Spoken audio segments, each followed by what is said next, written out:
let's proceed now to scene 6. I will close this group and turn it off. I will make a new group at the start of my timeline, Command-Shift-N. Then rename this as scene 6. Now let's take a look at scene 6. So we have this loading bar and numbers here.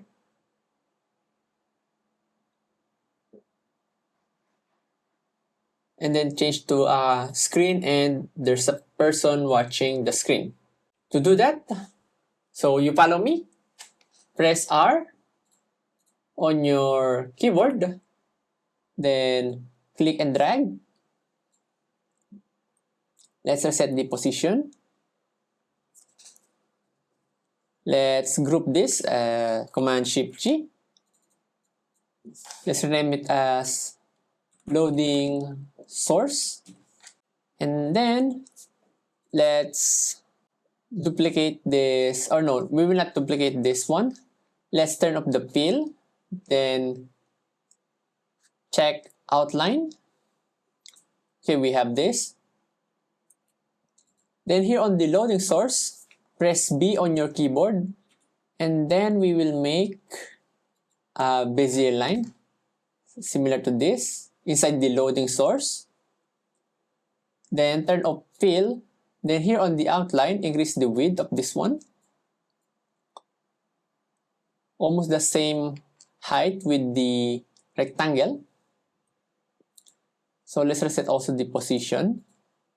Okay.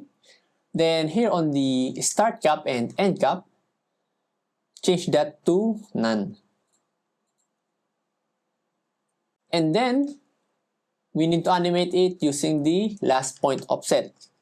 We can also use the behaviors for this one. So let's do behaviors. Go to behaviors and shape, then right on. Then let's trim our right on behavior around 1 second. On the right on behavior, on speed, change that from constant to is both to make it much more interesting. If we take a look, so we have this. Okay. Now this Bezier, which our line, let's group this. Command-Shift-G. Then rename it as bar. Then we need to animate its opacity. So after this, after a few frames, let's say 10 frames, let's add a keyframe for the opacity, and then 10 frames, turn its opacity. Now that we have, we have finalized the animation, let's clone this bar. Press K on your keyboard. Let's make 4 copies or 3 more copies. So press K. 1, 2, 3. So we have now 4 copies. And then we just need to offset this, or we need to just stagger this on our timeline.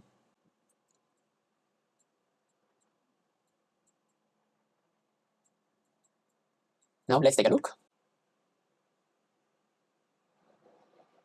Okay, so it's just like that. Then let's group them. Click the bar and its clone layer. Command-Shift-G. Let's rename it as bar final. Okay.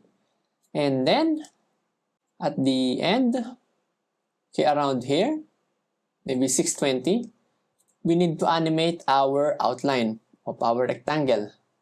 So go to properties, and then we can animate the Y scale or the geometry using the height. So either of the two, let's animate the height. So let's extend our timeline for a while. Let's make it 10 seconds. So don't forget to adjust your rectangle. So around here, and then 20 frames. Go to shape and geometry, increase the height.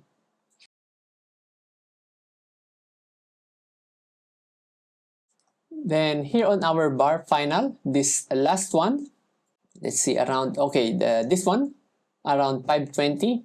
Let's trim this one. Press O on your keyboard. And then here on the timing, change the end condition to hold. And then increase end duration up to the end of the timeline.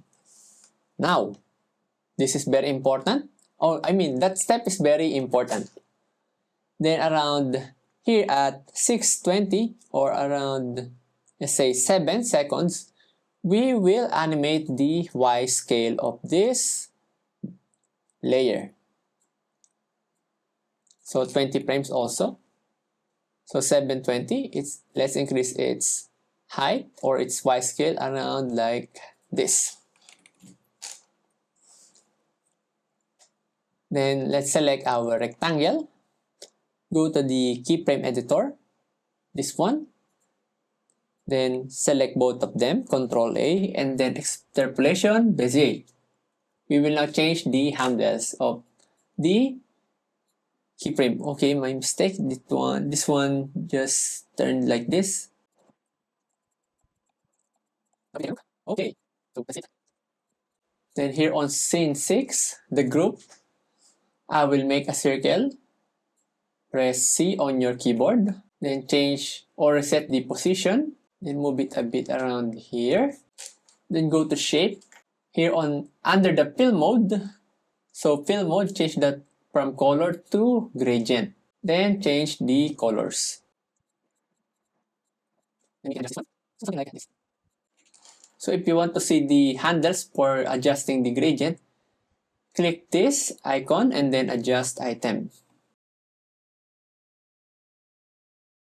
Okay.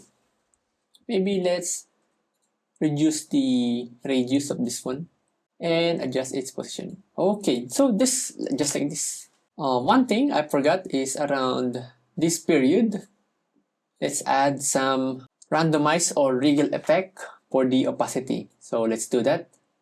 Add parameter behavior, randomize. So increase the amount, apply mode, add and subtract. Then let's trim that around here. Then if you look at it like this. Of course, let's just trim that and offset to 727. Then this circle, let's just add some behavior for this one. Or you can also keyframe. For this one, I'm gonna keyframe it. So 20 frames. And let's also add some opacity.